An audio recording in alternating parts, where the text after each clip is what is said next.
자, 오늘 그리스도의 재림에 대해서 여러분 강의한 여러분 좀 확인하셔서 오늘 그리스도의 재림에 대해서 공부를 잠깐 좀 해보도록 하겠습니다.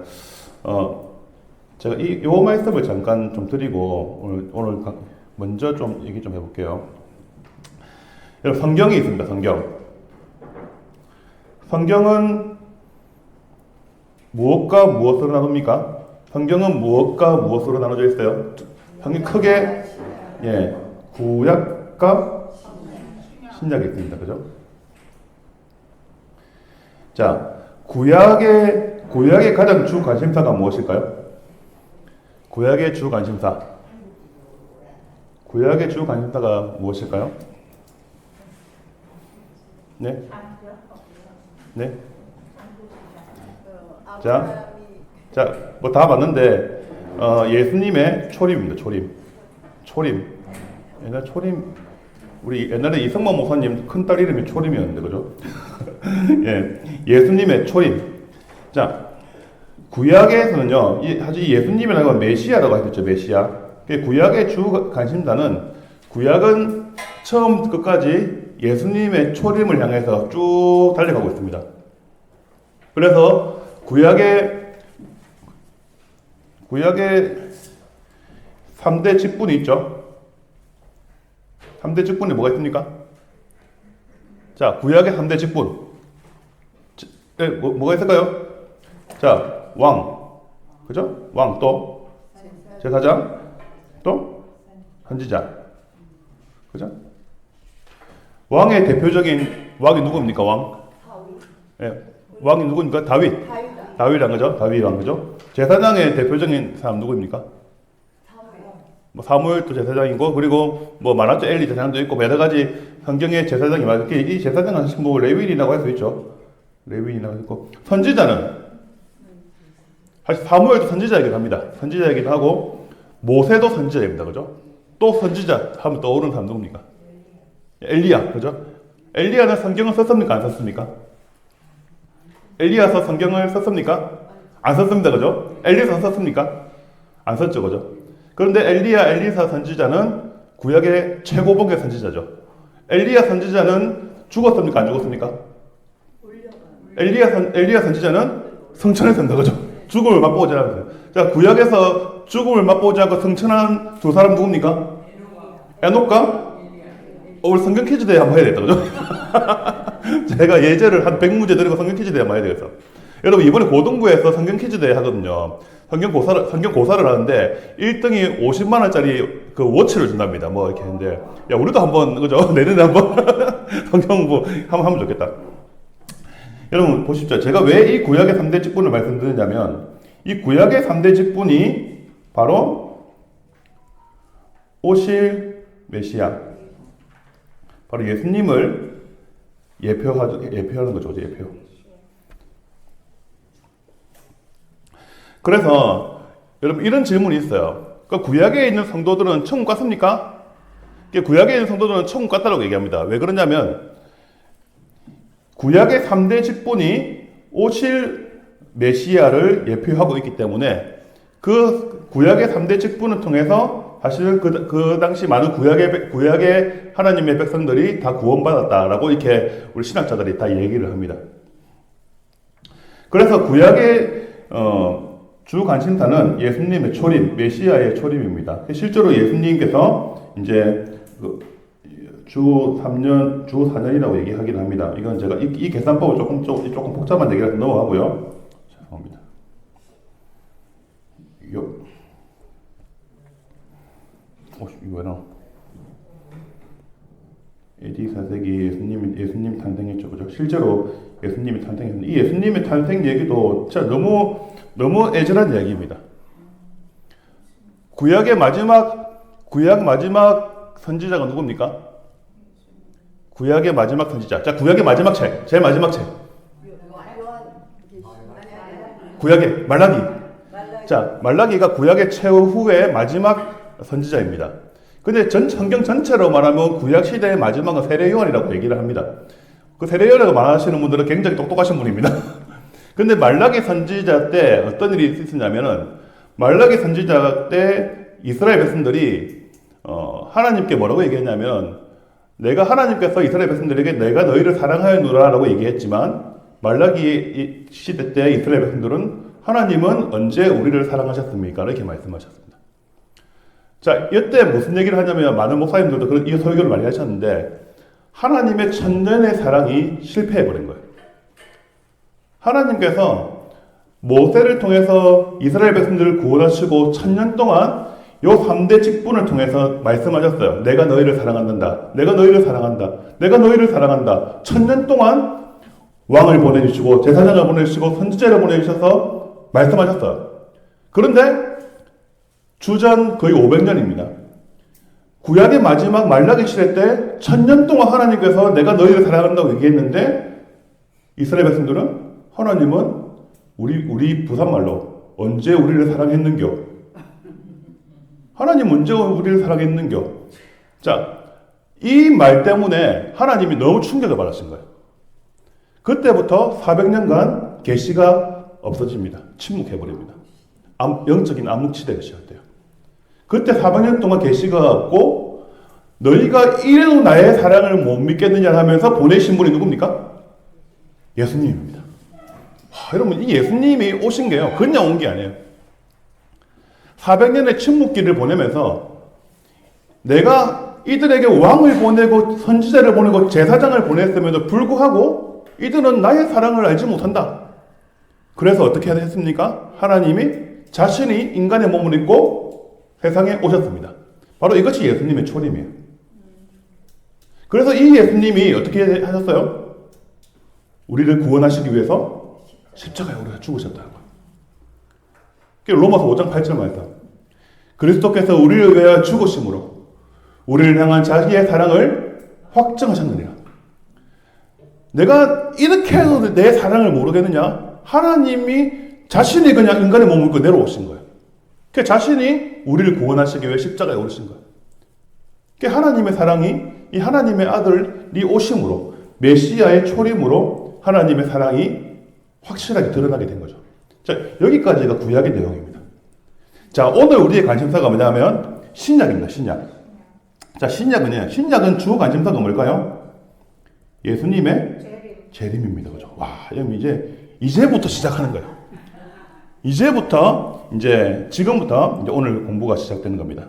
예수님의 재림이 주 관심사입니다. 자, 이제 재림. 제가 한자를 잘 몰라가지고 한자를 못 쓰고요. 한자 쓸래 너무 복잡하더라고요. 제가 우리 김대웅 선 한자 잘 쓰는지 제가 40대 아직 제가 이게 한자는 좀 무식합니다. 뭐 재림이란 말이 여러분 이렇게 다시 임하다 저희 세대는 영어가 되게 익숙하기 때문에 이렇게 세컨드 커미닝이라고 합니다. 두 분 다시 오신다라고 얘기를 하죠, 그죠? 그래서 예수님의 재림이 뭐냐? 부활하시고 승천하신 예수 그리스도께서 산자와 죽은 자를 심판하시기 위해서 다시 내려오시는 것을 가리켜 재림이라고 합니다. 여러분 성경의 모든 말씀은 다 성취가 되었습니까? 안 되었습니까? 성취가 안 됐습니다. 왜? 예수님께서 아직 오시지 않았기 때문에. 자, 예수님께서 요한계시록 마지막 장 21장의 마지막에 내가 진실로 어떻게 오신다 했어요? 속히 오리라. 내가 진실로 속히 오리라 했는데 예수님 왔습니까? 안 왔습니까? 안 오셨습니다. 아직까지 성경 말씀이 유일하게 이루어지지 않은 마지막 말씀이 바로 예수님의 재림입니다. 그죠? 그래서 제가 자료를 찾다가요, 참 놀란 게요. 여러분, 재림이요, 신약 성경에서 무려 300번이나 기록이 됩니다. 와, 이게 여러분, 300번이나 반복되었다는 것은 신약 성경 전체가 예수님의 재림을 다 바라보고 있는 거예요. 마태복음부터 계시록까지 전부 다 예수님의 다시 오심을 향해서 이렇게 주목하고 있는 거예요. 자, 구약의 모든 구약의 모든 어떤 주제들, 구약의 모든 인물들, 사건들은 다 예수님의 초림, 메시아의 오심을 다 바라보고 있다면 신약은 다시 오실 예수님을 다 바라보고 있다는 거예요. 이게 참 너무 신기하고 참 신비한 일입니다. 신약은 무려 300번을 얘기하고, 여러분 사도 바울은 무려 50번 이상 이 재림에 대해서 얘기를 합니다. 얼마나 초대교회 모든 사람들이 다 예수님의 이 재림의 초점을 맞추고 있다는 것이죠. 그리고 신약 성경에 여러분 초림에 대한 내용보다 재림에 대한 내용이 8배나 더 많이 기록되어 있다고 합니다. 이 정도로 그리스도의 재림은 신약 성경의 가장 중요한 메시지다라는 것을 우리가 알 수가 있습니다. 근데 여러분 그렇게 정리하시면 됩니다. 구약 성경은 예수님의 초림, 따라하겠습니다. 구약 성경은 예수님의 초림, 신약 성경은 예수님의 재림. 이렇게 여러분 기본적으로 전체적인 틀을 딱 갖고 계시면 되겠습니다. 자, 첫 번째 우리 한번 이제 쭉 한번 나가 보겠습니다. 오늘 또 이 분량이 많아가지고 열심히 달려가 보도록 하겠습니다. 재림의 목적입니다. 재림의 목적. 자, 재림은요. 한번 적어보십시오. 제가 크게 적겠습니다. 하나님의 구속 사역이 완전히 성취되는 날입니다. 완전히 성취되는 날이다. 예수님의 재림할 때에 보면 계시록 21장 5절 말씀 한번 같이 한번 읽어볼까요? 보좌에 앉으신 이가 이르시되 보라 내가 만물을 새롭게 하노라 하시고 또 이르시되 이 말은 진실하고 참되니 기록하라 하시고 아멘. 보라 내가 만물을 새롭게 하노라. 좋죠. 성경 행동편도 실해집니다. 만물을 회복하고 만물을 회복하고 새롭게 하는 날이 바로 재림의 날입니다. 그래서 하나님의 그 구속 역사, 아브라함부터 시작된 하나님을 떠난 그 모든 인류들, 모든 백성들을 다 구원하시고 그 구원의 하나님의 그 추수의 역사, 그 추수의 역사가 완료돼서 모든 알곡들을 하나님의 국관에 다 집어넣고 딱 이제 끝, 추수 끝. 모든 하나님의 구속 역사가 이제 완성되고 끝나는 그 날이 바로 재림이다. 하나님의 구속 사역을 성취하기 위해서 재림이 있다는 것이죠.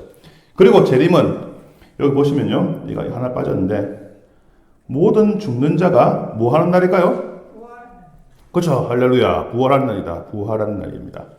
우리가 가장 꿈꾸고 소망하는 그 날입니다. 그죠? 모든 죽은 자들이 다 부활해서 하나님의 심판을 받게 됩니다. 의인은 다 천국에 들어가고 예수님을 믿지 않은 모든 불신자들은 영원한 불못에 떨어지는, 양과 염소가 탁 나누어지는, 흑과 백이 나누어지는 이러한 그 심판의 날, 바로 모든 사람이 부활하는 날이다라는 것이죠. 저는 이게 너무 좀 이게 궁금합니다. 그리스도 안에서 죽은 자들이 먼저 일어난다 하잖아요. 지금까지 그리스도 안에서 죽은 자가 몇 명이나 될까요? 그죠? 그리스도 안에서 죽은 자가 창세 이후로 지금까지 얼마나 많을까요? 이 지구상이 남아날까요? 이 지구상이 죽은 자 다 부활하면 이 땅이 과연 살아남을까? 그래서 그런 생각을 해봤어요. 새하늘 새 땅에는 바다가 있습니까? 없습니까? 바다가 없다 하잖아요. 그죠? 그러면 충분히 살 공간이 있을 것 같아요. 그죠? 지금은 바다가 우리 지구상에 뭐 90 몇 프로 이상, 뭐 80 몇 프로, 정확하게 모르겠는데 있다는데, 다시 하나님의 새하늘 새 땅에는 바다가 다시 없다 하잖아요. 그 모든 그 넓은 땅덩어리에 우리가 모든 부활한 하나님의 백성들이 다 거주하게 되겠죠. 우리 장로님 댁에 다 모여서 BBQ 파티 한번. 예, 모든 사람이 부활한 날이다. 다 재림은 모든 사람이 아까 제가 언급했는데 심판받는 날입니다. 성도는 영화로운 면류관을 받는 날입니다, 여러분. 와, 여러분 얼마나 기다려집니까? 그 심판대 앞에 모든 우리 철왕교회 성도님들, 우리 일교구 모든 성도님들은 다 영화로운 면류관을 다 받게 돼. 진짜. 아멘. 와, 우리 최서울 권사님 얼마나 그 휘황찬란한 면류관 딱 서, 와, 권사님 면류관 진짜 우와 최고. 와, 너무 이쁘다. 서로 와, 네 면류관 너무 이쁘다. 서로 면류관 보면서 얼마나 이렇게 그죠? 와, 기뻐할까요? 상상만 해도 감격입니다. 그죠? 그리고, 와, 여러분, 이게 비참한 얘기죠. 불신자는 영원한 정죄에 빠져버리죠. 그러니까 여러분 이게 너무 참 안타까운 얘기입니다. 불신자들이 예수님을 믿지 않는 자들은 영원한 정죄에 빠지는 날이다. 예수님의 재림이 왜 지금 지연되고 있는가 할 때 지금 이때가 우리가 전도하고 선교해야 될 시기라는 것이죠. 교회의 사명은 진짜 불신자들이 이 땅에 있는 이상은 그들을 전도하고 추수하고 주님께로 인도해야 된다는 것이죠. 예수님이 재림이 지연되는 이유가 있습니다. 내가 뒤에서 한 번 더 말씀드릴게요. 아주 심각한 좀 문제들이 좀 있습니다. 그리고 재림은 교회가 구원을 성취하는 날이고 하나님 나라가 완성되는 날입니다. 예전에 찬송가는 아닌데 제가 좋아하는 찬송가인데 이런 찬양 가사가 있어요. 우리 사명 다 마치고 주님을 만나보리, 이런 가사가 있거든요. 교회의 모든 사명을 다 마치는 날입니다. 이제 교회 뭐 이런 얘기하면 조금 그렇지만은 이제 모든 전도대가 다 해산한 날입니다. 그죠? 우리 전도대가 다 이제 예수님 재림하면 전도대가 필요 없어요 이제. 그죠? 예수님이 재림하시기 하루 전날까지 전도대는 운영돼야 됩니다. 우리 매주 수요일마다 우리 나가잖아요. 우리 1교구 우리 성도님 여러분들 조금 힘이 되시는 분들은 오셔서 같이 우리 또 복음 전하고 그렇잖아요. 우리가 서쪽에서 복음을 전하면 전도를 하면 동쪽에서 성도를 보내주신다잖아요. 진짜로. 하나님께서 교회를 이 땅에 남기신 이유가 뭐냐면 바로 이것 때문입니다. 예수님의 재림하는 그날이 이제 불신자가 영원한 정죄와 심판에 빠지는 날이잖아요. 그때까지 교회는 열심히 성도를 추수를 해야 됩니다. 보내주소서.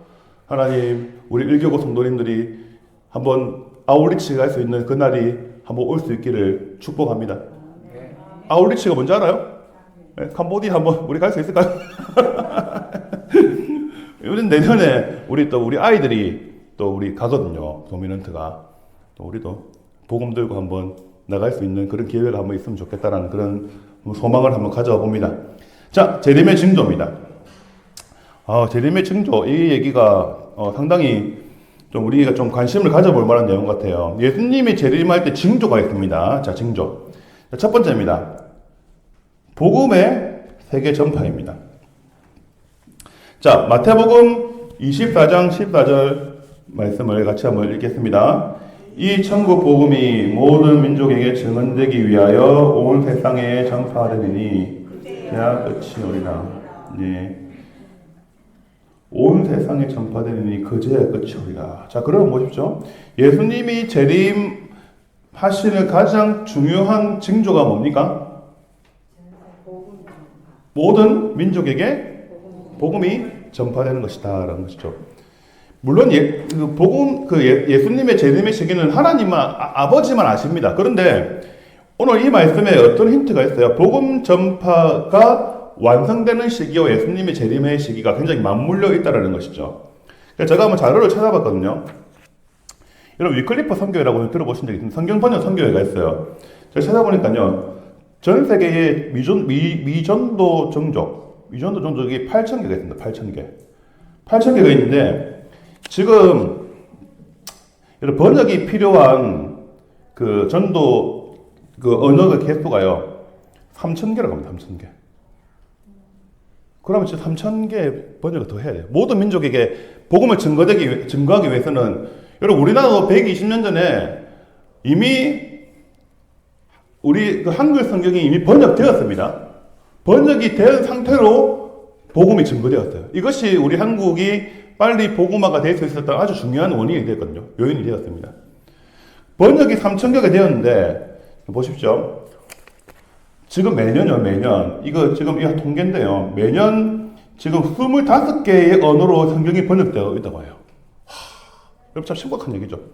그러면 계산을 해보니까요. 그렇게 또 나와 있어요. 그러면 이 속도로 봤을 때 남은 3,000개의 언어로 복음이 다 번역이 된 때가 언제쯤 되겠는지 계산을 해보니까 이거는 그냥 여러분 2120년, 2150년이라고 추정을 해요. 그러니까 이거는 그냥 선교 학자들 얘기입니다. 이쯤에. 그런데 더 안타까운 얘기가 있어요. 지금 점점 선교사들의 지원율이 떨어지고 있어요. 선교사 숫자들이 점점 줄어들고 있어요. 그러면 이 매년 25개가 20개, 15개 점점 줄어들겠죠. 복음 전파가 지연되면 지연될수록 예수님의 재림도 지연될 수가 있다는 거예요. 여러분 어떻게 생각하십니까? 여러분들에게 제가 복음 듣고 해외로 나가라고 말씀은 차마 못 드리겠는데 기도해야 됩니다. 우리는 보내는 선교사가 돼야 돼요. 하나님, 우리 초란교를 통해서 더 많은 선교사들이 일어나게 해주시고 모든 민족에게 복음을 증거할 수 있는 하나님의 사람들, 선교사들이 우리 초란교회에서 많이 일어나게 해주십시오. 진짜 우리가 기도해야 됩니다. 심각한 얘기입니다. 선교사들의 숫자가 해가 가서 줄어들고 있고 이 남은 과학들이 아직 많이 남아있는데 추수할 일꾼이 필요한데 추수할 사람이 없는 거예요. 하나님은 이게 마지막 때 추수할 일꾼이 필요한데 사람이 없는 거예요. 추수가 끝나야지 예수님이 재림하시는데 우리가 지금 추수할 사람, 그러니까 우리가 해야 될 일은 우리가 나가면 더 좋은데 이제 우리가 나가기는 이제 쉽지 않지 않습니까? 그러면 우리는 보내는 선교사가 돼야 됩니다. 보내는 선교사. 우리 일교모는 보내는 선교사가 돼야 돼요. 그래서 여러분들이 정말 우리 기도하실 때마다 하나님, 우리 초란교회를 통해서 땅끝까지 복음을 증거하는 많은 목회자, 선교사들이 일어나게 해주십시오. 요즘 큰일 났습니다. 신학교에도 사람이 줄어들고요. 이제 총신도 지금 다행히 작년에는 1.1대 겨우 넘어갔는데 그 전에는 미달이었습니다. 총신이. 큰일 났습니다. 제 때는 3.7대 1이었거든요. 경쟁률이. 그 십몇 년 전에는. 점점 지원자가 줄어들고 있어요. 점점. 이거 주님, 이거 지금 심각한 문제입니다. 그래서 우리가 지금 열심히, 우리가 더, 하나님, 복음 전파가 온 세상에 이루어질 수 있도록 여러분 많이 기도해 주십시오. 주소한 일꾼을 보내려고 여러분 기도해 주십시오. 우리의 기도의 사명입니다. 두 번째, 재림의 징조. 자, 이거는 여러분 한번 참고로 알아두시면 되겠습니다. 네? 잠시만요. 제가 적다가 회심입니다. 회심. 잠깐만요. 이스라엘의 회심인데요. 여러분 이거는 그냥 유대인이라고 이렇게 보시면 됩니다. 뭐냐면요. 자, 로마서 11장 25절 말씀에 이런 얘기가 있습니다. 이 신비는 이방인의 충만한 수가 들어오기까지 이스라엘의 덜어는 우둔하게 된 것이라. 그리하여 온 이스라엘이 구원을 받으리라 라고 얘기하는데 여러분 좀 안타까운 얘기가 있어요. 예수님이 원래 어느 나라 사람이었습니까? 원래 유대인이었습니다. 유대인 거죠. 우리 예수님이 유대인이었습니다. 근데 그 유대인이신 예수님을 누가 죽였습니까? 유대인이 죽였습니다. 그런데 여러분 혹시 이거 들어보신 적 있어요? 반유대주의라고 들어보신 적 있어요? 반유대주의. 세상에 유대인 좋아하는 사람 아무도 없습니다. 왜냐하면 일단은 낙인이 찍혔어요. 유대인들은 예수님을 죽인 민족이라는 낙인을 찍혀버렸어요. 그 유대인들이 나라가 없잖아요. 여러분 유대인이 1948년도에 나라가 이스라엘이 건국된 거 아십니까? 그 전에는 이스라엘이 나라가 없었어요. 유대인들이 전 세계에 디아스포로 되어 있습니다. 전 세계에 다 흩어져 있어요. 지금도 미국에도 많고 러시아에도 많고 전 세계에 다 흩어져 있거든요. 그런데 여러분 참 안타까운 일이 있어요. 유대인들의 숫자가 제가 자료를 찾아보니까요. 유대인들이 134개국에 1,400만 명이 있다고 합니다. 유대인들 전 세계에 이 정도 있는데 그 중에 예수님을 믿는 숫자가 비율이 얼마나 될까요? 이거 정말 심각한 문제예요. 전 세계 1.4%밖에 안 돼요. 1.4%. 전 세계 1.4%. 1.4%, 2%도 안 돼요. 예수님 믿는 사람들이. 유대인들 중에서. 그런데 더 심각한 문제는 아십니까? 이스라엘 안에서, 이스라엘 지금 국가 있잖아요. 중동에. 그 안에서 예수님을 믿는 숫자는 0.3%도 안 됩니다. 심각해요, 지금. 유대인들이 그 정도로 예수님을 지금도 싫어하고 절대 믿지 않아요. 그런데 사도 바울이 고민인 거예요. 왜 이렇게 유대인들이 예수님을 이렇게 믿지 않고 예수님을 거절하는 거에 대해서 얘기할 때 이 얘기죠. 이게 비밀입니다. 이방인의 충만한 수로가 들어오기까지 이스라엘 들어는 우둔하게 된 것이라는 거예요. 이게 비밀이에요. 하나님께서 이방인들의 모든 선교가 어느 정도 완료될 때까지 잠시 이스라엘 백성들, 그러니까 지금 유대인들의 마음을 굳게 만들어줘. 굳어버리게 하신 거예요. 이것이 비밀이에요. 그러니까 지금 사실은 유대인 선교가 진짜 제일 어렵다거든요. 선교 중에 제일 어려운 선교가 유대인 선교라고 합니다. 유대인들 절대 예수님 안 믿어요. 절대 안 믿습니다. 그런데 이스라엘은 성지순례로 돈 벌거든요. 진짜 웃기는 나라입니다, 그거. 거기 가면은 이스라엘, 저도 성지순례 10몇 년 전에 가봤는데, 그 성지순례를 하려면은 그 나라에서 주는 라이센스를 받아야 됩니다. 아무나 가이드 못해요. 그것도 라이센스로 돈 비싸게 받거든요. 그 라이센스가 있어요. 그건 전부 다 성지순례는 전부 다 예수님의 행적이잖아요. 예수님을 싫어하면서도 그 사람은 예수님의 행적으로 먹고 살아요, 그 나라는. 웃기는 나라입니다. 그런데 문제가 뭐냐면, 이 얘기가요, 너무 참 안타까운 얘기예요. 그러니까 유대인 선교와 예수님의 재림의 시기와 밀접한 게 맞물려 있다는 겁니다. 이게 좀, 앞으로 언제 예수님 재림하실려나? 진짜 이런 느낌이 들어요, 진짜. 유대인들이 이렇게 예수님을 지금도 마음이 굳어져 있어 예수님을 거절합니다. 정말 안 믿어요, 이 사람들이. 그런데 한데 지금은 조금 약간 뜸해졌지만 이스라엘 안에서 그 이스라엘 유대인 선교 단체들이 좀 곳곳에 있거든요. 진짜 쉽지 않은 사역입니다. 지금도 그 이스라엘 선교사님들 많이 계시잖아요. 어떻게든 유대인도 돌아오게 하려고. 지금도 여러분 그 이스라엘 가보시면은 나중에 기회 되면 한번 가실 수 있을지 모르겠는데 이스라엘 가면은 그 한인 교회들이 있고 그 교회들이 있는데 토요일 예배드립니다. 토요일날. 왜 토요일 예배드린지 아시죠? 그 안식일이 거기는 실제 휴일입니다. 그러니까 우리가 말하는 일요일이 일주일의 시작이고 토요일이 휴일이에요. 이스라엘은. 그러니까 거기는 한인교회, 이때 예루살렘 한인교회 가보니까 토요일날 오전 10시에 예배드린다고. 정말 쉽지 않은 그런 선교입니다. 여러분 유대인 선교를 위해서 여러분 관심을 한번 가져보시면 좋을 것 같아요. 전 세계 이스라엘이 회심을 하게 된다라는 것입니다. 이거는 그냥. 그리고 세 번째 재림의 징조, 대배교와 대환란입니다.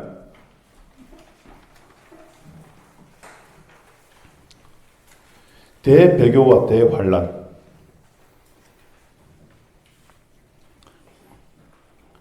그런데 제가 한번 생각을 해봤습니다. 어떤 얘기냐면, 여러분 지금은 환란의 시기입니까? 평안의 시기입니까? 지금은 평안의 시기입니다. 자, 여러분 이렇게 1교구 성경 공부하는데 누가 핍박하는 사람이 있습니까? 주일날 초랑교회 예배 드리러 가는데 막 협박하고 이 교회 가면은 진짜 불이익을 줍니다. 그런 게 있습니까? 없습니다. 지금 평안의 시기입니다. 지금은. 그런데 여기 보십시오. 마태복음 24장 보시면 그때 많은 사람이 실족하게 되고 서로를 잡아 서로를 미워하겠고 거짓 선지자가 있나가 많은 사람을 미혹하겠고 불법의 성함으로 많은 사람이 사랑에 식어지리라. 사실 마지막 때는 정말 이러한 굉장한 악한 시대, 집단적으로 예수님을 대적하고 교회를 대적하고 이런 일들이 일어난다는 거죠.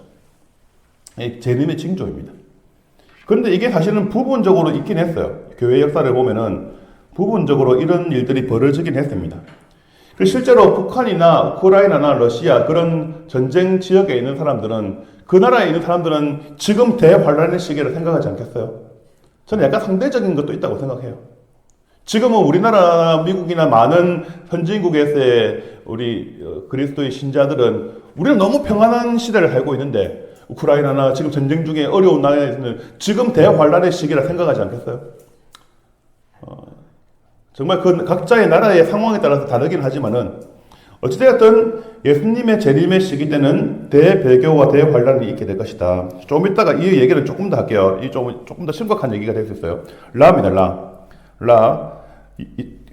이거는 아주 우리가 좀 심각하게 생각해야 될 적그리스도의 출현입니다. 여러분 적그리스도가 실질적으로 내가 재림 예수다라는 그런 사람이 있습니까? 없습니까? 지금 있습니다. 그죠? 이단 교주들이 많습니다. 그죠? 그런데 일단 그런 사람은 좀 차치하고요. 이걸 한번 생각해 보면 좋겠어요. 무슨 얘기냐? 적 그리스도는 그 하나님 나라와 교회를 대적하는 세력입니다. 세력. 권세입니다, 여러분. 근데 제가 왜 이 말씀을 드리냐? 지금 여러분 차별금지법 동성혼 얘기 지금 난리 났잖아요, 지금. 10월 27일 날 뭐 200만 명 집회한다고 지금 난리가 났거든요. 그런데 지금 하나의 징조라고 볼 수 있는 게 이제는 성경에서 말하는 죄를 죄라고 말하면은 법적으로 문제가 된다. 실제로 미국에서는 그렇게 목사님들이 이제 동성애 이렇게 죄라 반대라 이렇게 그렇게 얘기하는 사람이 중간에 파면되고 있잖아요. 그리고 여기에 대해서 어떤 집단적인 세력이 결성이 되어서 대적을 하는 사람이 일어났습니다. 뭔가 이제는 교회를 향한 어떤 그 제도적인 어떤 박해, 제도적인 어떤 그 차별, 역차별, 이런 것들이 굉장히 적그리스도적인 정책과 제도들이 일어나고 있다. 저는 중요한 징조가 아니다 생각이 들어요. 정말 심각한 문제입니다. 정말 우리 기도 많이 해야 돼요. 아직은 우리 교회가 보수적이고 우리 부산 자체가 보수적인 지역이니까 그런 사람이 뭐 있지는 않아요. 실제로 남자 둘이나 여자 둘이가 와가지고 목사님 결혼 집례해달라고 얘기했을 때 어떻게 얘기해야 될까? 안 된다라고 말했을 때 그 사람들이 법적 조치를 취하면 고발해버리면 어떻게 할까? 아직 우리는 그걸 당해보지 않았는데 실제 그런 일이 벌어지면 어떻게 될까? 정말 겁이 나요, 사실. 앞으로. 그런 교회와 하나님 나라를 조직적이고 제도적으로 박해하는 그런 흐름들이 일어나고 있다. 굉장히 적그리스도적인 지금 일들이 지금 일어나고 있는 것이죠. 이런 일이 앞으로 비일비재하게 일어날 겁니다. 네, 지금 심각한 문제죠. 맘이나 표적과 기사가 일어나게 되죠. 예수님의 재림의 징조 중에 하나가 표적과 기사다. 그날 환란 후 해가 어두워지고 달이 빛이 내지 않으면 별들이 하늘에서 떨어지며 하늘의 권능이 흔들리지리라. 재밌는 얘기 하나 해드릴까요? 재밌는 얘기. 아주 재밌는 얘기입니다. 이거 하다가 이것도 제가 좀 찾아봤습니다. 무슨 얘기냐면요. 뭐 소행성 아시죠? 소행성. 지구 주변에 소행성이 있어요. 소행성이 막 돌고 있습니다. 소행성이 있는데, 지금도 여러분 지름 1km가 넘는 소행성이 지금 지구 주변에 153개가 있다고 합니다. 그러면 1km가 여기서 어디까지입니까? 여기서 육거리가 600m. 이 편한 세상 정도까지가 뭐 1km 될란가 모르겠네요. 1km가 되는, 지름 1km가 되는 소행성이 이렇게 떨어지잖아요. 어떤 일이 벌어질까요? 과학자들이 이런 얘기를 합니다. 여러분, 지름 300m가 되는 소행성이 이 지구상에 떨어지잖아요. 그럼 한반도 멸망입니다. 여기서 육거리 절반 되는 정도의 크기의 소행성이 한반도에 떨어져 딱 처박히잖아요. 그럼 한반도 멸망입니다. 그리고 이런 얘기예요. 지름이 1.5km가 되는 소행성이 떨어지잖아요. 유럽 멸망입니다. 유럽 멸망. 여러분, 예전에 공룡이 살고 있던 시대가 있었잖아요. 그죠? 근데 공룡이 한순간에 멸종돼 버렸습니다. 그때 여러분, 지구에 소행성이 얼마나 큰 게 온지 아십니까? 지름이 10km 되는 소행성이 떨어진 거예요. 지름이 10km 되는 소행성이 지구상에 떨어졌으니까 그 지구상에 있는 모든 공룡이 한순간에 멸망해 버렸습니다. 어떻게 생각하십니까? 지구의 종말은 한순간에 일어날 수 있어요. 한순간에. 하나님의 이 우주를 주관하시는 하나님이 그냥 끝내자라고 말씀하시면 그냥 소행성 300m 하나 떨어지면 이 한반도 그냥 끝나는 겁니다. 저는 역사의 끝은 우리가 어떻게 할 수가 없어요. 최근에 여러분 필리핀에 그 모습 보셨습니까? 소행성 조그만 게 하나 떨어졌는데 하늘에서 번쩍해서 불타서 사라져 버렸잖아요. 그게 진짜 무서운 얘기거든요. 잘못했다가 지금 러시아에 어디 몇 년 전인가 그게 뭐 조그만 거 떨어졌는데 그 주변에 완전히 이렇게 큰 크레이터가 파졌다잖아요. 이게 큰 이렇게 그게 파졌다잖아요. 그래서 사실은 예수님의 재림을 앞두고 이러한 일들이 비일비재하게 일어날 수 있다는 것이죠. 참 우리 하나님 앞에서 우리가 늘 겸손하게 살아야 되는 것 같아요. 이런 걸 봤을 때, 이런 과학적인 내용도 봤을 때도 이런 참 무서운 얘기가 좀 이루어지고 있습니다.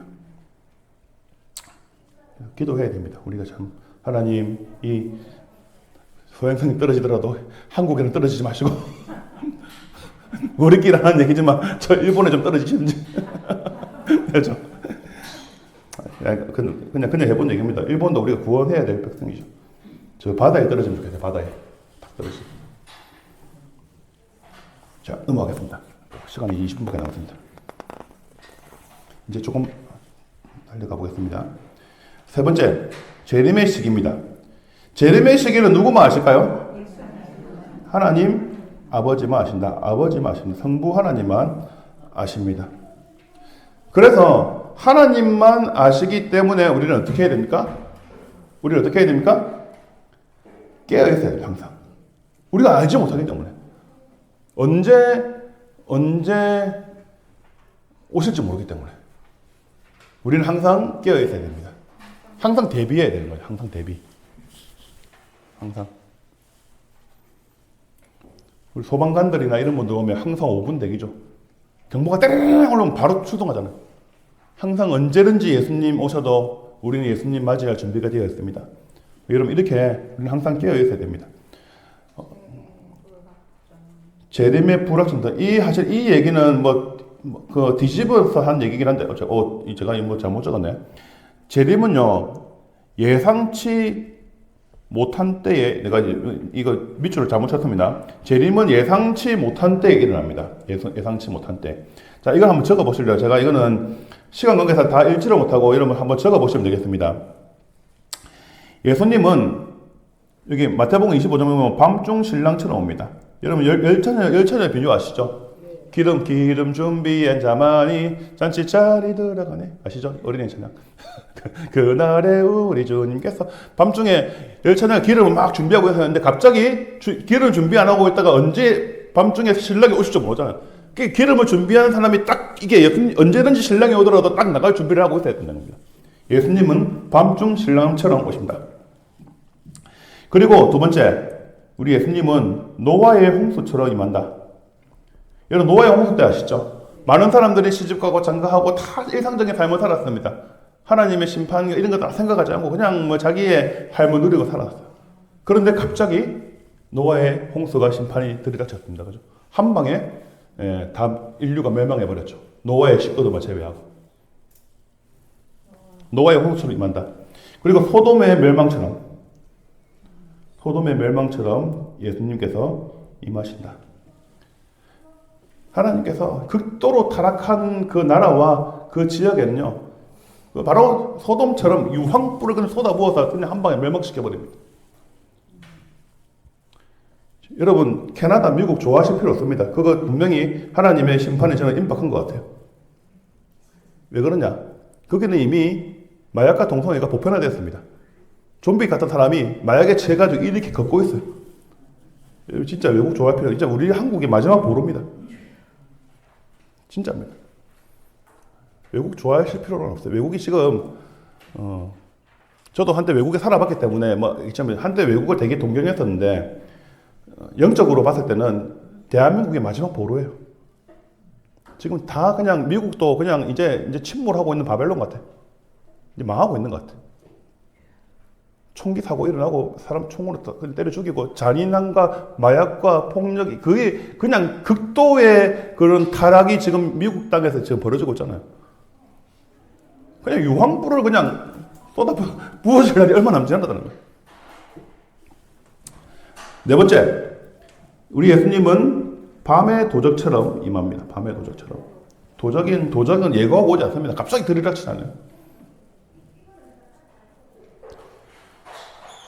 그리고 이거는 뭐 좀 다른 내용이긴 하지만은 우리는 지혜로운 종처럼 주인이 언제 오실지 모르기 때문에 항상 지혜로운 종처럼 대비하고 있어야 된다. 주인이 더디 오리라 하면서 띵까띵까 놀고 이렇게 아니라 언제든지 주인이 오더라도 착하고 충성된 종아, 니 정말 열심히 했구나.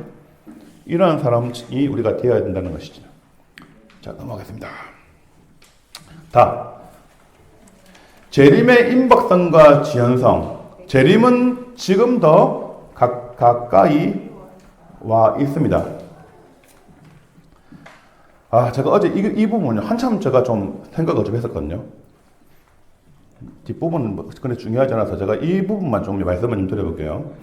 자, 베드로전서 4장 7절 말씀 한번 읽어볼까요? 만물의 마지막이 가까이 왔으니 그러므로 너희는 정신을 차리고 근신하여 기도하라. 자, 베드로 사도가 뭐라 얘기했냐면 만물의 마지막이 가까이 왔다라고 얘기합니다. 자, 계시록 22장 20절 말씀. 이것들을 증언하신 이가 이르시되 내가 진실로 속히 오리라 하시거늘 아멘. 주 예수여 오시옵소서입니다. 자, 질문 하겠습니다. 베드로 사도가 베드로전서 4장 7절에 만물의 마지막이 가까이 왔으니 라고 얘기했습니다. 그로부터 지금 몇 년입니까? 2024년. 2000년이 흘러버렸습니다. 자, 또 한 가지 질문입니다. 예수님께서 밤모습에 유배된 사도 요한에게 내가 진실로 속히 오리라 라고 말씀하셨습니다. 그런데 그로부터 2000년이 흘러버렸습니다. 여러분 어떻게 생각하십니까? 제가 어제 이걸 때문에요. 한참 생각을 해봤어요. 한참 고민을 좀 했습니다. 한참. 정말 가까이 왔는가? 아니, 2000년 전에 내가 속히 오리라 했는데 2000년 동안 왔어요. 2000년 동안, 여러분. 아니, 여러분 어떻게 생각하세요? 이거 어떻게 우리가 해석해야 될까요?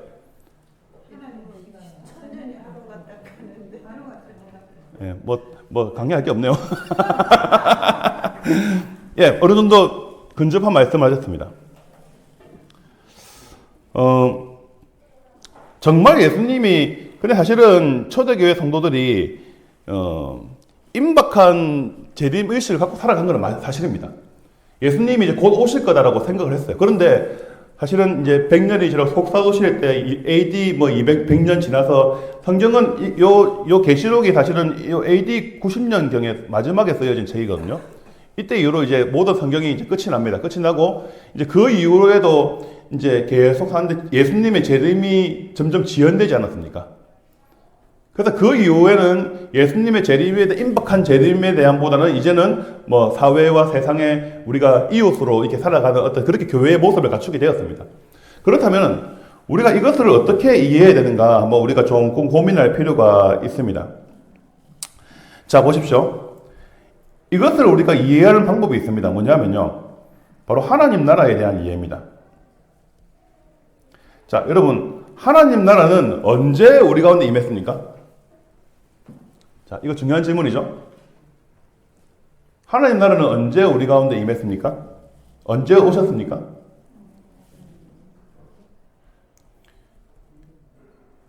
예수님이 초림하셨을 때 이미 하나님 나라가 임했습니다. 이미 그때 하나님 나라가 왔습니다. 어떻게 해요? 은밀하게. 각자의 마음속에 이미 하나님 나라가 왔습니다. 이미. 자, 이게 비밀입니다, 여러분. 자, 하나님 나라에서는요. 자, 하나님 나라는 시간의 간격이 있을까요? 없습니다, 여러분. 이게 비밀입니다. 하나님 나라에서는요. 하나님 나라는 초시간적입니다.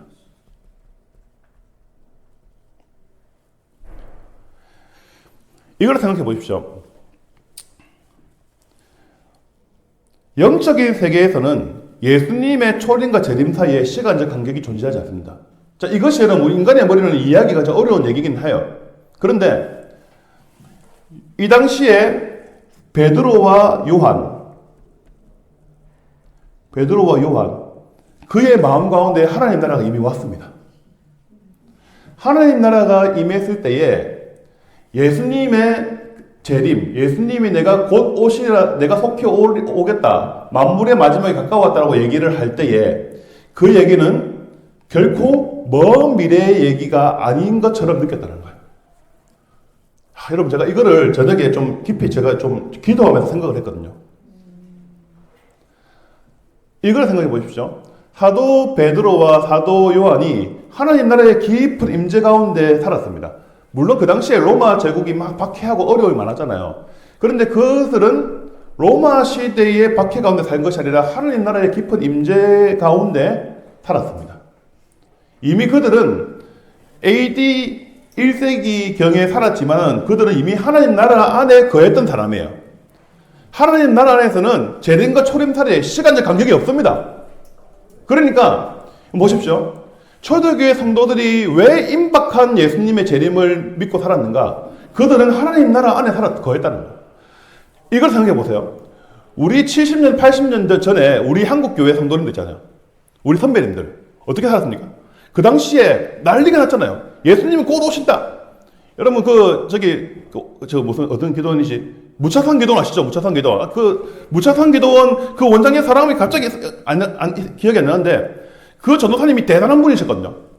그분이 내가 이제 천국 간다 하면서 막 연무를 추고 이런 분이셨거든요. 그 당시에 우리 믿음의 선배들이 70년, 80년 전의 선배들이 그 당시에 정말 천국을 바라보고 하나님 나라와 이제 곧 주님 오시는가, 날씨가 조금만 흐려도 이제 주님 오시는갑다. 왜 그렇게 생각했을까요? 하나님 나라 안에 살았기 때문에. 자, 보십시오. 제가 이거를 무엇에서 깨달았냐면요.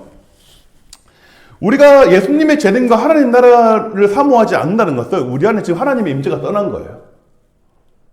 우리가 하나님 나라의 그 기쁨 안에 거하지 않기 때문에 예수님의 재림과 예수님의 그 다시 오심에 대한 아무런 생각이 없는 거예요.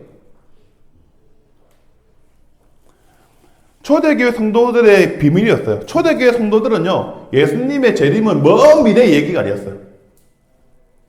왜냐하면 하나님 나라에서는 시간 간격이 없고 초시간적이기 때문에 곧 내게 닥칠 것이다. 우리에게 임할 것이라고 확신하고 살았습니다.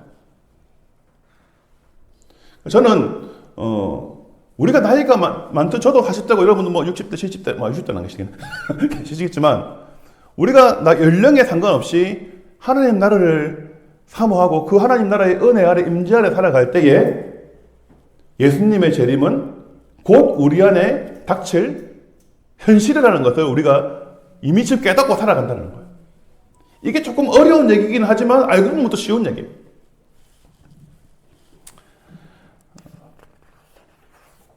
그리고 여러분 뭐 이런 생각도 해봤어요. 초대교회 성도들이 왜 거룩했을까? 왜 강했을까? 제가 이렇게 적었거든요. 저 원고에. 그리스도의 다시 오심을 임박한 현실로 보았고 우리는 내일 심판받을 사람처럼 살았다는 거예요. 와, 여러분 초대교회 성도들이 왜 강했나? 여러분 우리가 1세기 초대교회 성도들 우리 초대교회 돌아가자. 1세기 초대교회를 굉장히 우리가 사모하잖아요. 다 이유가 있는 거예요. 심판은 먼 훗날의 얘기가 아니고 예수님의 재림이 먼 훗날의 얘기가 아니라 내일 오실 수 있다. 이러한 긴장감과 이러한 사모함으로 살았기 때문에 그들은 거룩했다. 초대교회에는 능력이 있었다. 사랑하는 유교국 성도 여러분, 우리 예수님 내일 오심을 믿으십니까? 여러분 내일 오신다고 생각해야 돼요. 진짜. 내일 우리가 심판받는다 생각해야 돼요. 여러분 이것이 우리 성도의 그 능력입니다. 마치 내일 주님이 오실 것처럼 오늘 하루를 살아야 되고 내일 우리가 심판받을 것처럼 오늘 하루를 거룩하고 경건하게 살아가야 한다는 것입니다. 여러분 제가 이게 좀 제가 깊이 좀 묵상하는 가운데 이것이 이런 비밀이 있을 거라는 것을 저도 이렇게 어제 밤에 준비하다가 정말 잠이 안 오더라고요. 흥분이 돼가지고 딱 준비하고 딱 밤을 자는데 잠이 안 와요. 이게 예수님이 재림이 내일 다시 오면은 뭐 제가 담임 목사님 되지 않아서 뭐 그런 거는 별 그 미래는 없는데 우리 딸들 우리 예수님이 재림해 보시면 우리 딸들이 뭐 결혼하고 이런 거 뭐 다 끝나는 거잖아요, 그죠? 우리 아내랑 모든 관계가 다 끝나고 그냥 다 형제 자매가 되는 거거든요. 그래서 아쉬움이 있더라고요. 우리 딸들도 결혼한 것도 좀 보고 뭔가 좀 이렇게 우리들 시기로 말하자면 좀 천수를 누리고 마지막에 좀 천국만 예수님 재림하시면 어떠나 이런 좀 뭐 그냥 인간적인 생각입니다. 예수님 재림하면 좋죠. 예수님 내일 당장 재림하면은 참 좋을 것 같습니다. 그러면 이게 1교구 말씀 양육 끝나고 오시면 좋겠다는 생각이 듭니다. 그죠? 다음 주 김대영 목사님 강의 듣고 우리가 딱 예수님 재림하시면 참 좋을 것 같아요. 그런데 쉽지 않습니다. 아까 제가 말씀드린 것처럼 재림의 징조에 보니까요. 진짜 이게 막 쉬운 얘기가 아닙니다. 유대인들도 돌아와야 되고 여러분 가족들도 돌아와야 되고 그죠? 여러분 친지들도 돌아와야 되고 여러분 자녀들 중에 친척들 중에 예수님 안 믿는 사람 많잖아요. 예수님 재림품 나는 좋은데 이게 우리 욕심인 거예요. 이게. 이 재림이 지연되는 이유가 그거예요. 선교해라. 한 영혼을 빨리 돌이켜라. 이제 거의 다 끝나갑니다. 자, 재림의 성격. 이거는 이제 금방 하고 넘어갈게요. 우리 예수님은 인격적으로 재림하십니다. 예수님은 진짜 예수님이 인격적으로 직접 재림하십니다. 뭐 영으로 오신다. 이거 다 이단적인 얘기죠. 진짜 예수님이 육체의 몸을 입고 오십니다. 자, 두 번째. 우리 예수님은 신체적으로 진짜 재림하십니다. 몸을 입고 재림하신다. 너희 가운데 하늘로 올리신 예수는 하늘로 가신 본 그대로 오시리라. 우리 예수님께서 구름을 타고 이 땅 가운데 다시 오십니다. 인천병원 장례식장에 그 지하에 보면은 그 발인실이 있는데 거기 보면은 예수님이 그 재림하는 성화가 딱 걸려 있더라고요. 그 인천병원 장례식장에 그 말로 걸었는지 모르겠는데 갈 때마다 거기 탕탕 내려져 있어요. 보면은 이게 예수님이 딱 그 어디 산에 서 계시고 예수님이 하늘을 쳐다보시는데 그 구름이 쫙 그 위에 그 이렇게 천성이 보이고 수많은 셀 수 없는 무리들이 그 구름 위에 쫙 있어요. 그 천국의 모습을 보여주는 하나의 성화 같은데요. 우리 예수님께서 오실 때 어떤 광경일지 정말 상상이 가진 않아요. 근데 우리가 어마어마한 웅장한 모습으로 분명히 이 땅 가운데 재림하시게 될 겁니다. 이거 그냥 놓으면 가견적 재림. 누구나 볼 수 있게 임하신다. 누구나 볼 수 있게 임하십니다. 이런 생각도 해봤습니다. 지구는 둥근데 예수님이 이 둥근 지구에다가 딱 임재하신다 할 때 어떻게 우리가 그걸 확인을 할까? 그런데 그거는 확실해요. 우리 예수님은 시공간을 초월하는 몸이기 때문에 우리가 지구상 어디에서도 예수님의 재림을 목격할 수 있지 않을까라는 뭐 그런 생각도 좀 해봅니다. 우리의 생각으로 예수님을 절대로 가둘 수는 없어요.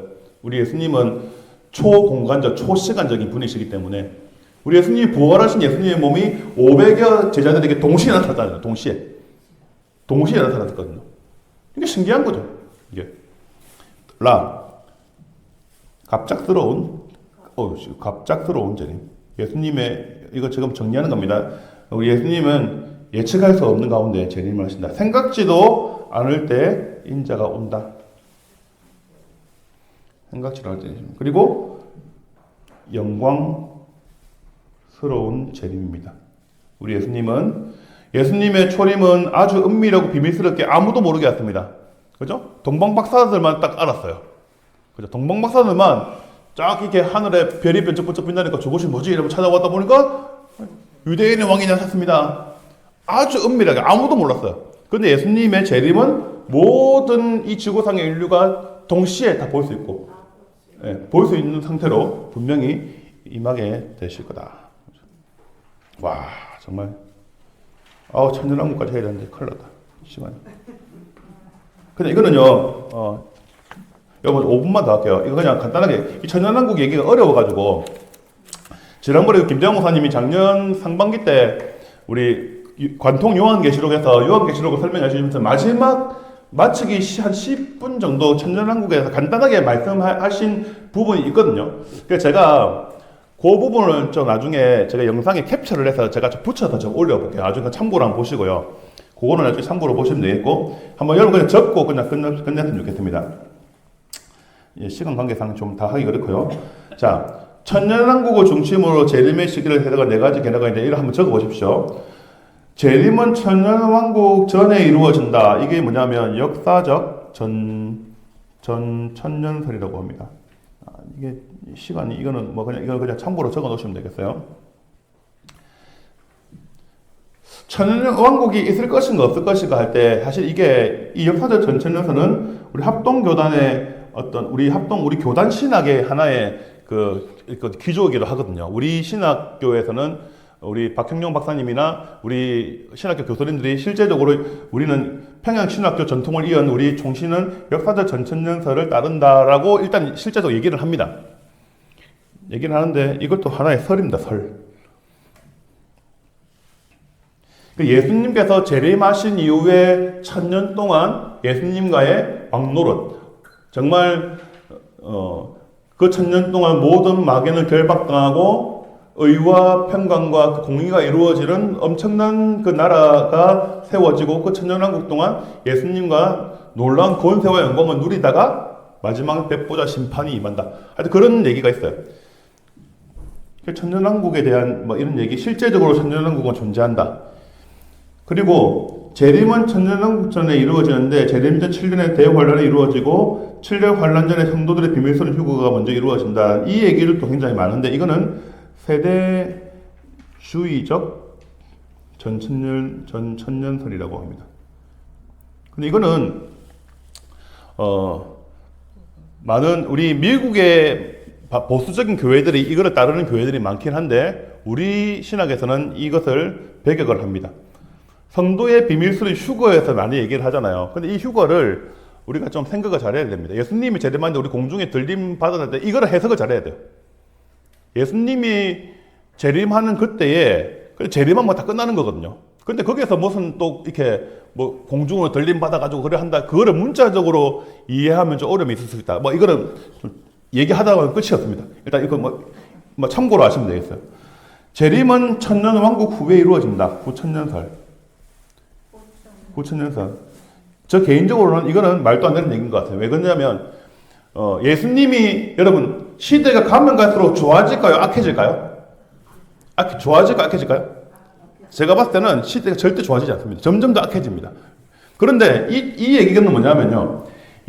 자, 가다가 예수님이 재림하는 어떤 D-Day가 있어요. 그 D-Day가 되기 전에 이 땅 가운데 엄청나게 좋은 그 천년왕국, 그 마귀가 결박당하고 의와 공의와 그 평강이 이루어지는 그 왕국이 임한다라고 합니다.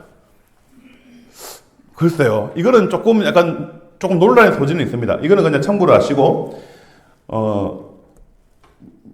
천년왕국은 상징적 표현이다. 이 얘기가 뭐냐면요. 바로 무천년설입니다. 무천년. 이거는,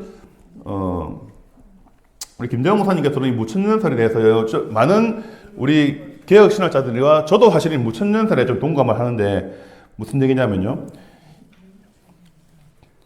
천년왕국이 지금 우리가 살아가는 이 시대가 천년왕국이다 라고 해석하는 입장입니다. 그러니까 지금 우리는 천년왕국 속에 살고 있다는 거예요. 천년이라는 것은 상징적인 얘기입니다. 그래서 우리가 이미 하나님 나라가 임했잖아요. 그죠? 자, 보십시오. 이미 하나님 나라가 임해서 하나님 나라의 영광을 이미 여러분 개인적으로 누리고 살고 계십니다. 각자의 삶에서 하나님 나라의 여러분 가정에서 여러분 직장에서 그 하나님 나라를 누리고 살아가고 있습니다. 이것이 이미 여러분 각자의 삶에서 천년왕국의 삶을 누리고 있다라고 이렇게 해석을 합니다. 그래서 이거는 뭐 역사적 전천년설은 굉장히 내세적이죠. 뭔가 특별한 하나의 시대가 올 것이다 얘기하지만 이 무천년설은 이미 천년왕국이 우리 가운데 이미 임하고 그 가운데 살고 있다. 그래서 이 천년왕국의 끝에는 예수님의 재림이 올 것이다. 이렇게 보는 게 무천년설입니다. 우리 김대영 목사님도 이 무천년설에 대해서 조금 더 이렇게 손을 좀 들어주고 계시고 저도 이렇게 무천년설이 조금 합당하지 않는가 이렇게 생각을 하면 참고로 하시면 되겠고요. 자, 이거만 적어주고 끝낼게요. 자, 다 끝났습니다. 자, 이것만 하고 마칠게요. 그래서 이거 공간을 브랭크를 비워두면 좀 찝찝하잖아요, 그죠? 자, 제가 한번 읽고 마칠게요. 주님은 자 재림에 대한 그리스도인 자세. 주님은 우리에게 영원한 뭘까요? 구원의 선물을 주시기 위해 반드시 우리에게 다시 오십니다. 여러분 믿으십니까? 우리에게 반드시 다시 오십니다. 영원한 구원의 선물을 주시기 위해. 그리스도가 재림하실 때까지 여러 가지 환난과 어려움들이 있을 것이라는 성경의 경고를 되새기고 결국 승리할 것임을 기억하자. 요한계시록의 주제이기도 합니다. 대환란과 어려움과 뭐 그런 대박해가 마지막 때 말세가 가면 갈수록 점점점 그게 심해집니다. 그럴 때일수록 우리가 결국 하나님 나라는 환란과 고통을 통과하는 사람이 마지막에 우리가 천국에 들어갈 수가 있다는 것이죠. 여러분 우리가 끝까지 이겨내고 승리하면 좋겠습니다. 자, 다 그리스도께서 다시 오셔서 죄악된 세상을 허무시고 자, 새 하늘과 새 땅을 만드실 것입니다. 여러분 믿으십니까? 새 하늘 새 땅을 만드실 것입니다. 신천신지라는 이 아름다운 언어를 이단이 빼들어갔습니다. 정말 안타까운 얘기입니다. 그렇죠? 신천신지가 얼마나 아름다운 얘기입니까? 멋있는, 얼마나 아름답고 고귀한 얘기예요. 신천신지를 말을 우리가 쓰면 딱 이단적인 느낌이 나서 이 얼마나 마귀의 전략인지 몰라. 그러니까 우리는 이제 새하늘 새 땅, 얼마나 좋습니까? 그죠? 새하늘 새 땅을 만들어 주실 겁니다.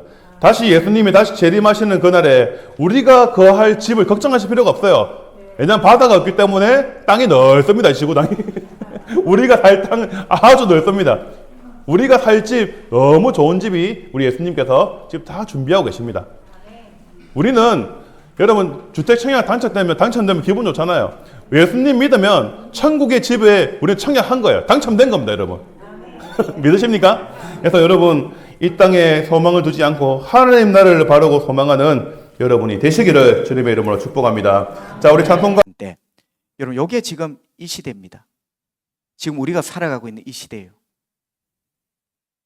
그러니까 여러분 이 시대라는 말은 예수님이 성천하신 2000년 전부터 다시 오시는 그 시대까지 우리는 2000년 길다지만 성경 영적으로 보면 이 시대예요.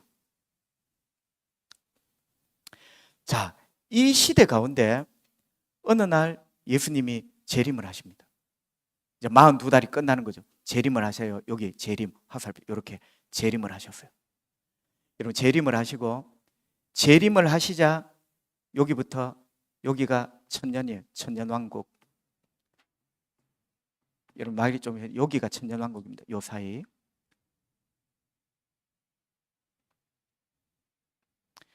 여러분 천년왕국 다음이 뭐냐? 새하늘과 새 땅.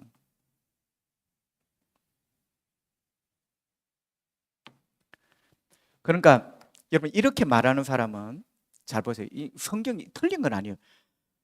천년왕국으로 거의 하나님 나라가 시작됐는데 천년왕국과 새하늘과 새 땅은 다르다.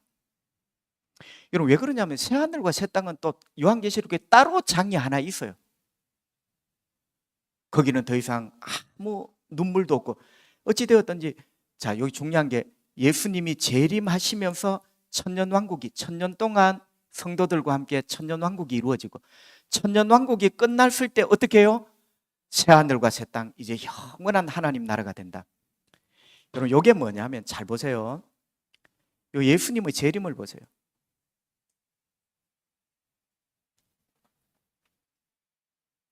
자, 천년왕국 전에 뭐가 있었습니까? 천년왕국 전에 예수님의 재림이 있었죠. 요거를 전천년설이라 합니다. 자, 천년왕국에 대한 이론이 세 가지가 있어요. 여러분 전천년설이 뭐냐? 전이 뭐냐? 전이에요. 전. 무엇 전이냐? 천년왕국 전 재림입니다. 그러니까 여러분 요 도표를 잘 이해를 해보세요. 예수님이 재림하시고 천년왕국이 이루어지고 천년왕국이 끝났을 때 새하늘과 새 땅이 영원토록 펼쳐지는 이게 전천년설이에요. 자, 그 다음에 또 한번 해봅시다.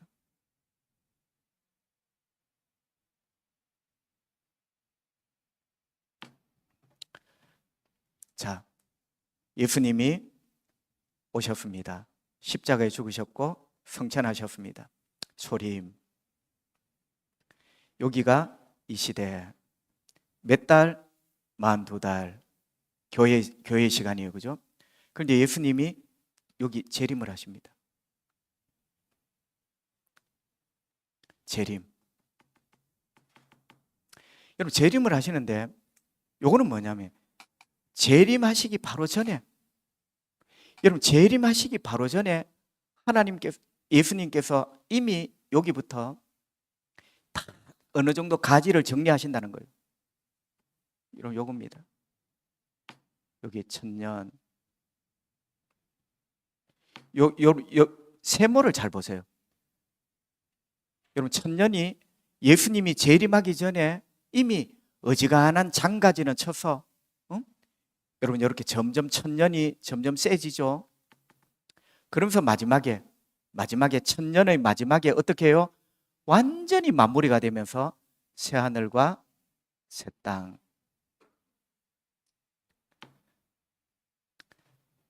자, 요거는 뭐죠? 보세요.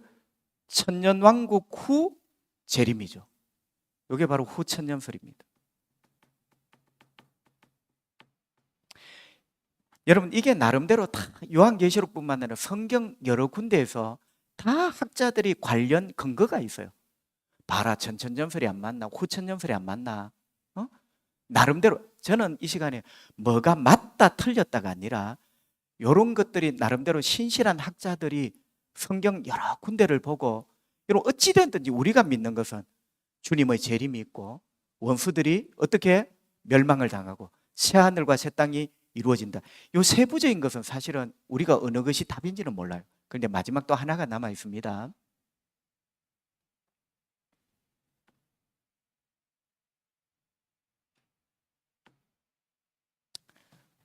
자, 마지막 하나 또 한번 봅시다. 우리 주님이 이 땅에 오시고 십자가에 죽으시고 승천하시고, 이게 뭐죠? 이 시대 우리 주님이 어떻게 다시 오시고 재림. 좀 도표로 보면 항상 재림 다음에 새하늘과 새 땅. 그런데 여러분, 이거는 뭐냐면은 여기서부터 이 전체가 천년왕국이라는 거예요. 여러분, 천년이라는 말이 완전한 하나님 나라라 했잖아요. 자, 예수님이 이 땅에 오셨습니다. 회개하라, 천국이 왔다. 여러분, 오신 예수님이 천국이 왔대요. 그리고 귀신을 어떻게 해요? 쫓아냅니다. 하나님 나라가 이미 왔다는 것을 주님이 이미 선포를 하셨어요. 그러니까 보세요. 이걸 주장하는 분은 천년왕국이라는 게 따로 천년이 있는 게 아니라 예수님이 이미 이 세상에 오심으로 마귀는 떨고 마귀의 나라는 무너지고 하나님 나라가, 바로 예수님이 하나님 나라가 왔다고 했지 않냐. 그러면서 천년은 이었고 이미 예수님이 오시고 다시 오시는 새하늘과 새 땅, 예수님이 오시는 여기부터 핍박은 있지만 천년왕국, 우리 믿음의 사람은 이미 하나님 나라 천년왕국 속에 산다. 이게 뭐죠? 천년왕국이 없죠. 이게 무천년설입니다. 이게 무천년설. 자, 그러면 여러분이 궁금한 게, 목사님은 전천년설, 자, 전천년설은 뭐죠? 뭘 기준으로? 예, 천년왕국 전 재림.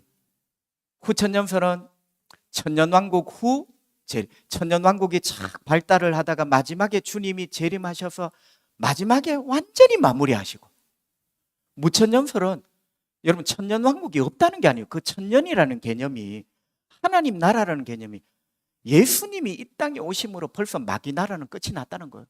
이미 하나님 나라, 예수가 바로 하나님 나라를 이 땅에 가져온 분이라는 거예요. 그러면 여러분, 우리 안에 하나님 나라가 있습니까? 없습니까? 있죠. 예수님 말했죠. 너희 안에 하나님 나라가 있다고. 이게 이제 무천년설이에요.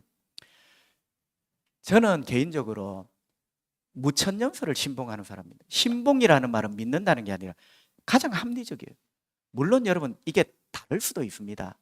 그런데 여러분 보세요.